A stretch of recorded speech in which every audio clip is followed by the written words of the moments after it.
नमस्कार दोस्तों, good evening everyone. मेरा नाम है अमित आनंद और आप आ चुके हैं अड्डा 24/7 जुडिशरी के चैनल पे। आपने थंबनेल तो देखा ही होगा। मुद्दा है बहुत ही गंभीर, मुद्दा है बहुत ही संगीन, मुद्दा है ऑब्ससेनिटी का। डीएमआरसी ने जो कहा, डीएमआरसी ने सेक्शन 59 के तहत जो भी बातें कही उस लेडी पे जो मेट्रो में ट्रायल करते समय बिकिनी में ट्रायल कर रही थी, दिल्ली मेट्रो में। जी हाँ, दिल्ली मेट्रो में सांस नहीं ली जाती है, पता है। ऐसे ऐसे हाथ करो तो उस हाथ के 4-5 हाथ और पास में ऐसे रहते हैं। वैसी भीड़ में अगर वैसा ड्रेस पहन के कोई जाए तो क्या उसे गलत मानेंगे? क्या उसे सही मानेंगे? क्या वो उनका राइट है? क्या वो गलत है? क्या वो राइट को एक्सरसाइज करने का कोई लिमिट है? इन सारी बातों पे चर्चा करेंगे आज। चलिए, तो सबसे पहले वेलकम टू अड्डा 24/7, वेलकम बैक, वेलकम टू अड्डा 24/7। आप सभी का है स्वागत, आप सभी का है स्वागत। तो सबसे पहले सेशन को लाइक कर दीजिए और अगर अभी तक आपने शेयर नहीं किया तो शेयर भी कर दीजिए। प्लस आपके पास जो बेनिफिट है इस अड्डा 24/7 ऐप में, आपके ऐप में इसका बेनिफिट अनुकूल है और इसे सबसे ज़्यादा आप यूटिलाइज कर सकते हो। तो देरी बिल्कुल भी ना करें। देरी करने से याद आया कि आपके लिए बहुत सारे ऑप्शंस हैं in regards to the batches we have for the upcoming judiciary exams. आने वाले जुडिशरी एग्जाम में क्वालिफाई करने के लिए ये सारे बैचेस आपकी सहायता करेंगे। तो देरी बिल्कुल भी ना करें। देखिए, ये भी बैचेस है, ये भी बैचेस है। सारे के प्राइसेस, सारे के बारे में सारी चीज़ें, सारी डिटेल्स आपको अड्डा 24/7 की वेबसाइट पे मिल जाएगी। तो देरी बिल्कुल भी ना करें आप।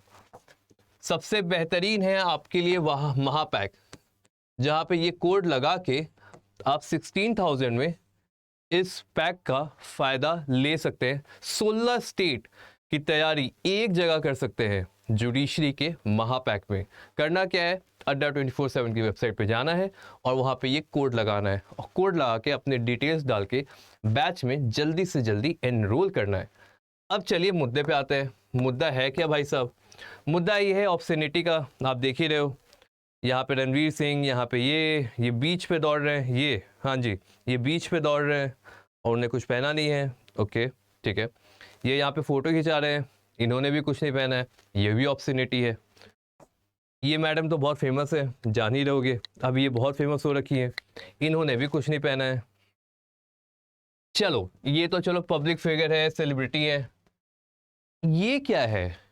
ये क्या है और ये क्या चल रहा है? इनका नाम अभी बहुत ज़्यादा फेमस हो रहा है, धीरे धीरे धीरे धीरे धीरे धीरे पॉपुलर हो रही है। शायद ये फेम के लिए स्टंट है, शायद ये क्या है, शायद ये आर्टिकल 19 का एक्सटेंडेड एक प्रोटोकॉल है जो एक्सटेंशन अपना यूज़ कर रही है, जो अपने राइट्स को एक्सटेंड करते हुए आर्टिकल 19 को खींचते हुए आगे ले जा रही है कि ये मेरी फ्रीडम है, मैं चाहे जो पहनूं। शायद ये है, शायद है क्या?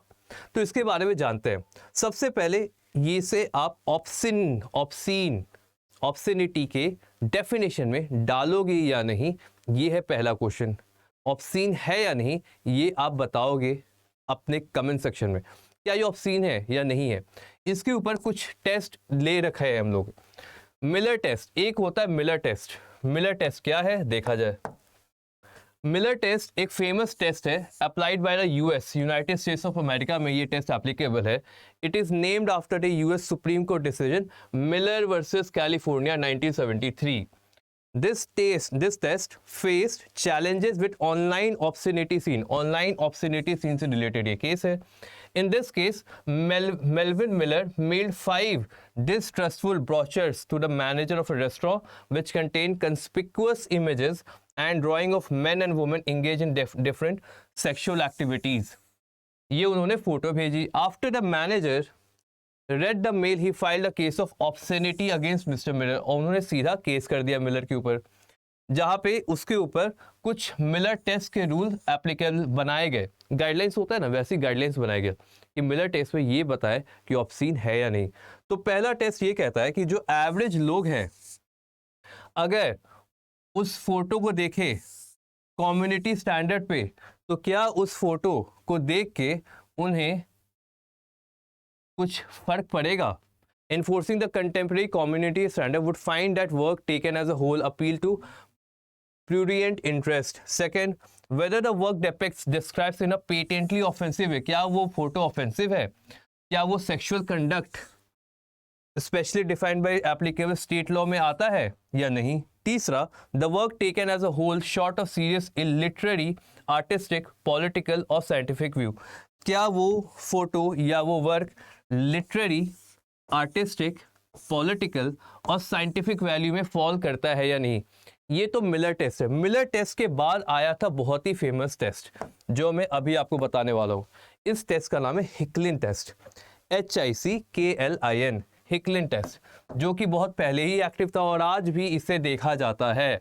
This test is a legal test for obscenity, जो इंग्लिश केस से आया था जिसका नाम है रेजिना वर्सेस हिकलिन, 1868 का केस है। जी हाँ, the case totally based on the interpretation of the word obscene. Obscene को इंटरप्रेट, अब ये जो इंटरप्रिटेशन का काम होता है ये कौन करता है, ये कोर्ट करते हैं, कोर्ट करते हैं। तो इंटरप्रेट किया गया ऑब्सीन वर्ड को।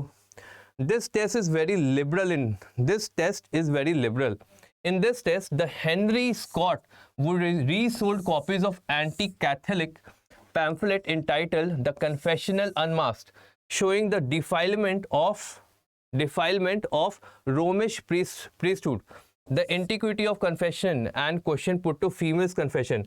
इन सारी चीज़ों पे बात हुई थी और ये टेस्ट आज भी एक्टिव है। आज भी कोर्ट अगर रेफर करती है तो इस टेस्ट का नाम लिया जाता है।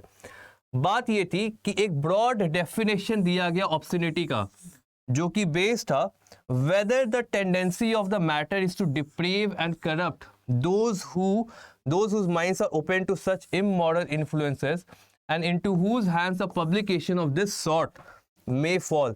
क्या वो इनोसेंट लोग, क्या वो लोग जो जनरल पब्लिक है उनके दिमाग पे इसका कोई इफेक्ट पड़ेगा। सिंपल सी बात है, जो जनरल पब्लिक जो मेट्रो में ट्रैवल कर रही है, क्या उनके दिमाग पे उस एक्ट से, उस कंडक्ट से कोई ऐसा इफेक्ट पड़ेगा या नहीं पड़ेगा। हिकलिन टेस्ट मोटा मोटी यही कहता है। अब आते हैं आईपीसी पे। आईपीसी भी देख लिया जाए। आईपीसी कहता है कि under section 292 and section 293 of IPC prohibit करता है पब्लिकेशन और सेल ऑफ ऑब्सीन बुक्स, वैसे books, pamphlet, inter alia represent which shall be deemed to be lascivious or appeal to the prurient interest which can include obscene advertisement। इसमें तो selling की बात की जा रही है कि भाई साहब आप वैसे कोई भी पैम्फलेट, कोई भी ऑब्सीन मटेरियल को आप सेल या पब्लिश नहीं करेंगे। सेक्शन 292, 293। सेक्शन 294 क्या कहता है, वो प्रोहिबिट करता है वैसे ऑब्सीन एक्ट्स या तो सॉन्ग्स, एक्ट्स या तो songs whoever to the annoyance of the others, जो किसी भी इंसान को अनॉय करे। ये एक बहुत ही बेसिक डिफरेंस बताया गया कि अनॉयंस, किसी और को अगर अनॉय कर रहा है आपका एक्ट और आपका कोई सॉन्ग जो ऑब्सीन है, तब वो 294 में फॉल करेगा। Does any obscene act in any public premises, simple सी बात है, कोई ऐसा एक्ट किया है ऑब्सीन जो पब्लिक प्रेमाइस पे किया है। Sings recites or utters any obscene song, vulgar words or in near any public place, कोई गंदे गाने गा रहा है, कोई गंदे वर्ड्स के इस्तेमाल कर रहा है, ये सारे के सारे 294 सेक्शन में आते हैं। IPC shall be punishable with the confinement of either description for term which may extend to 3 months or with fine or with both, 3 महीने की सजा हो सकती है। Any offence related to obscenity in electronic form can be tried under the IT act. IT act में भी इसके provision है। Under the IPC section 81 of the IT act, section 81 IT act में इसके बारे में बात किया जा रहा है। Obscenity which is in terms of information technology act. आगे चलते हुए clearly states its overriding effect, but as per the facts and circumstances of the case, provision of both IT Act as well as IPC could be attracted, जो कि यहाँ पे case है landmark Avnish Bajaj versus the state of Delhi, state and city of Delhi 2008 के case में ये बताया गया कि IT एक्ट और IPC दोनों साथ ही लग सकते हैं किसी इंसान के ऊपर अगर उसने कोई ऐसी ऑब्सीन हरकत करी है। तो ये हिकलिन टेस्ट हमने पढ़ लिया, मिलर टेस्ट पढ़ लिया हमने, और यहाँ पे आईपीसी के बारे में भी जान लिया। अब देखते हैं कोई और एक्ट है क्या, कोई और एक्ट है क्या जो इसके बारे में बात कर रहा है। जी हाँ, एक और है, the indecent representation of women prohibition act 1986। इस एक्ट में क्या होता है एक बार पढ़ा जाए। This act punishes the coarse representation of woman, which means the illustration in any other manner of the figure of woman, her from any other part thereof in such a way as to have the effect of being indecent, outrageous, denigrating woman, or is likely to deprive, corrupt और इंजर the public virtue और moral. Simple सी बात है, कोई deprive कर रहा है, corrupt कर रहा है, इंजर कर रहा है पब्लिक वर्च्यू या तो मॉरल्स को by some indecent work, by some outrageous work, by some denigrating work will fall under the Indecent Representation of Women Prohibition Act 1986। Punishment क्या है? अगर पहली बार ऑफेंस किया गया है तो आपको 2 साल तक की सजा हो सकती है और 2000 रुपए तक का फाइन हो सकता है। अगर फिर से ऑफेंस किया है आपने तो अब आपको 5 साल तक की सजा हो सकती है और 10,000 रुपए तक का 10,000 से 1 लाख रुपए तक की सजा हो सकती है। ये तो indecent representation of women act हो गया, ये भी बहुत इंपॉर्टेंट है। अब देखिए, मुद्दा ये है कि ऑब्ससेनिटी है क्या। मेरे हिसाब से, मेरा पर्सनल ओपिनियन अगर मैं आपको देना चाहूँ तो ऑब्ससेनिटी मतलब ऐसा कोई भी कार्य जो कि आसपास के सराउंडिंग पे एक नेगेटिव इम्पैक्ट दे। सिंपल सी बात है, ऐसा कोई भी कार्य जो आसपास के सराउंडिंग नेगेटिव सराउंडिंग में, आपके सराउंडिंग आसपास के लोगों पे, आपके आसपास के इलाकों पे कोई भी नेगेटिव इम्पैक्ट डाले, वो ऑब्ससीनिटी में आएगा। जी हाँ, ऑब्ससीनिटी एक चीज़ है और आपका आर्टिकल 19 एक चीज़ है। दोनों में अगर आपने आर्टिकल 19 पढ़ा है तो वहाँ पे कुछ रिस्ट्रिक्शंस दे रखे हैं, रिस्ट्रिक्शंस दिए ना, उन रिस्ट्रिक्शंस को ध्यान में रखते हुए आपको वैसे कपड़े, वैसे कंडक्ट, वैसे कार्य करने चाहिए कि आर्टिकल 19 वायलेट ना हो। इन मुद्दों पे ऐसे ही बात करते रहिए और कमेंट सेक्शन में मुझे बताइए क्या ये सही है, क्या वो कपड़े, क्या वो कंडक्ट, क्या वो दिल्ली मेट्रो में ट्रैवल करना with that clothes are right. तो इसका जवाब मुझे आप कमेंट सेक्शन में बताएं। तब तक के लिए धन्यवाद and thank you for watching.